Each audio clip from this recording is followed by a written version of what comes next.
Happy weekend na naman tayo mga kabisyo here at Jerry's Grill. Ayan, alam na this, every weekend meron tayong Jerry's Grill. Di tayo nawawalan pang ihaw. At syempre, my favorite, fresh vegetable.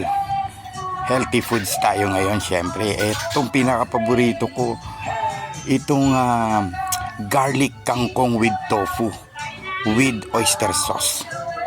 Sinamahan natin ng pagkalagkit-lagkit na pakbit na malagkit.